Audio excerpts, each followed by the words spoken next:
রংপুর রাইডার্সের টানা 3 হারে এবার স্বপ্ন ভাঙল সাকিব খানের ঢাকা ক্যাপিটালসের। বিপিএল এর শুরু থেকেই উঠতে থাকা রংপুর রাইডার্সকে টানা 2 ম্যাচ হারিয়ে মাটিতে নামিয়ে আনে দুর্বার রাজশাহী। এরই ধারাবাহিকতায় এবার চিটাগাং কিংসও হারালো রংপুর রাইডার্সকে। রংপুরের এই হারে প্লে অফ খেলার আর কোনো সুযোগ বাকি রইল না ঢাকা ক্যাপিটালসের। খালেদ মাহমুদ সুজনের কোচিংয়ে প্রথম 6 ম্যাচের সবকটিতেই হারে ঢাকা। অবশ্য শেষ 4 ম্যাচের 3টিতে জয় তুলে নেয় ঢাকা। যদিও আজ রংপুরের বিপক্ষে চিটাগাংয়ের এই জয়ে শেষ 4-এ থাকা প্রায় নিশ্চিত চিটাগাং কিংসের। সিলেটের পর ঢাকার বিদায়ে শেষ 4-এর দৌড়ে বাকি রইল রাজশাহী, চিটাগাং ও খুলনা।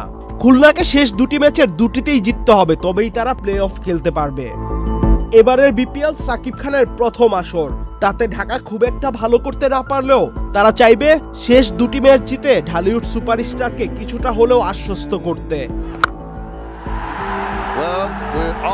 যাতে করে পরের টুর্নামেন্টে সাকিব খানকে আবারও দেখা যায়। আহমেদ শাফি, চ্যানেল আই।